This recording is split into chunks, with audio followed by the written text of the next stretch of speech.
Fala cervejeiros, tudo bom com vocês? Eu sou Daniel Dinslack e eu trago aqui para vocês mais uma sacada sobre o processo de produção, hoje falando sobre o teste do iodo, ou na verdade sobre não fazer o teste do iodo. Quem mandou a dúvida foi o Fabiano Hagiwara e ele quer saber se existe outra opção que substitua o teste do iodo.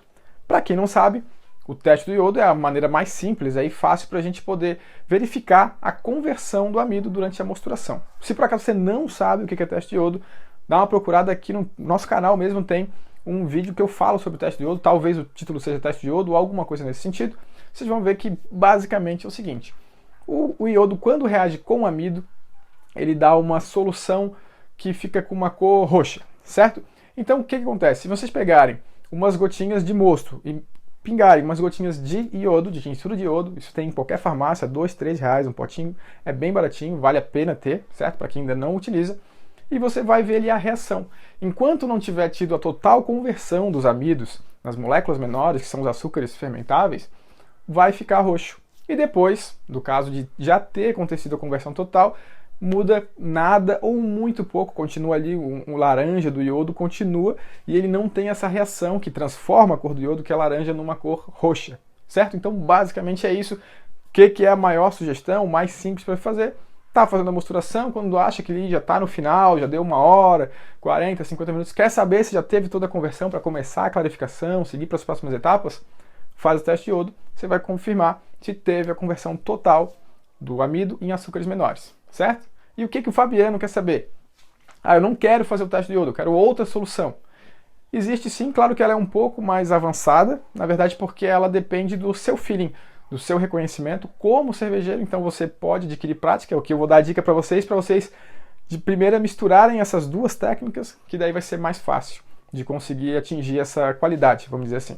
Então basicamente o mosto vai ter uma diferença no seu aspecto, tá? Então com análise sensorial, vamos dizer, visual e também olfato e paladar, vocês podem ver se teve aí a conversão ou não total. O difícil é saber se teve a conversão total, mas dá para ter uma boa ideia, tá? Então o mosto no começo, quando ainda tem muito amido, ele tem um caráter, assim, uma aparência muito meio esbranquiçada, assim, meio turva, certo? Mais esbranquiçada, e tem principalmente essa característica. Quando a gente está mais para o final, ou seja, teve a conversão, ele tende a ficar muito mais cristalino, brilhoso, um pouco mais escuro e mais transparente, tá? Mais translúcido. Essa é a principal diferença que dá para perceber aí visualmente. Com o tempo você consegue pegar essa diferença. Muito cervejeiro aí que já tem uma bagagem, só de olhar já consegue perceber que já teve a conversão. E depois a gente passa aí para o olfato e paladar também, que é o seguinte: o amido é açúcar, mas são açúcares complexos que não são doces, né? Eles são açúcares, carboidratos, mas não são doces. Enquanto que os açúcares fermentáveis, sim, maltose e outros açúcares acabam tendo um sabor adocicado. Então se você, por exemplo, experimentar o seu mosto logo no começo, não vai ser aquele dulçor todo, certo? Já no final, sim.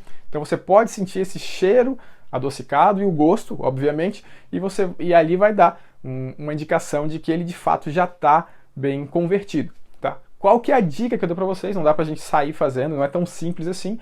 E fazer o teste de iodo também é muito simples, né? Não tem muito por que não fazê-lo.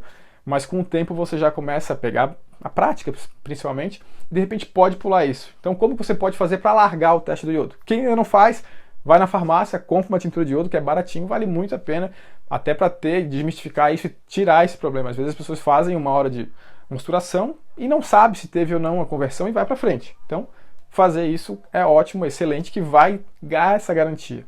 Então você pode fazer isso, pode ir fazendo aos poucos testes de iodo e comparar e juntar com essa análise sensorial e avaliar como é que vai mudando o gosto durante a mosturação, avaliar como é que você vê o aspecto do mosto durante essa etapa.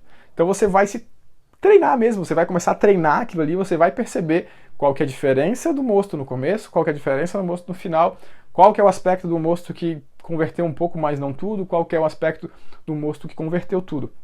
Então você consegue, de fato, ter esse refinamento e ficar mais apto e pegar isso, de fato, e conseguir definir. Eu confesso, como o Fabiano está falando que ele quer evitar isso, ele pode fazer dessa forma e pode treinar. Eu confesso que muito uso o teste do iodo. Às vezes a gente está na abraçagem, tem outras pessoas, a gente está conversando e faz o teste ali, não é rapidinho, não tem grilo, e você já consegue confirmar aquilo ali. Mas para algumas pessoas que já estão mais avançadas, dá para ver dessa forma também, já ter essa cara, bater o olho, já dá para ver se tá, se não tá, e pode seguir para a próxima etapa. Ok, pessoal? Espero que tenham gostado da sacada de hoje. A gente se vê amanhã no próximo vídeo. Tchau, tchau!